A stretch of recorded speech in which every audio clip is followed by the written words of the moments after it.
మనం ఎప్పుడు girls cleavage checkout చేస్తూ ఉంటాం.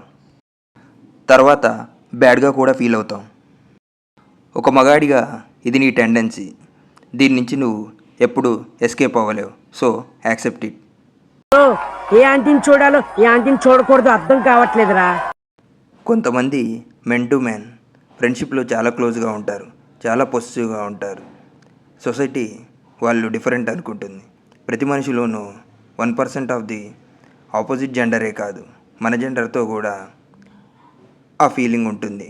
సో అది ఎక్స్టెన్సివ్ మోడ్లోకి వెళ్తేనే ప్రాబ్లం. అది నార్మల్ మోడ్లో ఉంటే పర్లేదు. దానివల్ల వాళ్ళు ఓవర్ పొసెసివ్ అయిపోయి వాళ్ళు ఎవరితో మాట్లాడినా కోప్పడుతూ ఉంటారు. నువ్వు నాతోకే సొంతం, నువ్వు నాతోనే ఉండాలి, నువ్వు నాతో తప్ప ఎవరితో మాట్లాడకూడదు అంటారు. కానీ వాళ్ళ ఉద్దేశంలో అది జస్ట్ ఫ్రెండ్షిప్ మాత్రమే అండ్ లవ్. వాళ్ళు లెస్బియన్స్ కాదు. వీడియో నచ్చితే లైక్ చేసి ఫాలో అయిపో.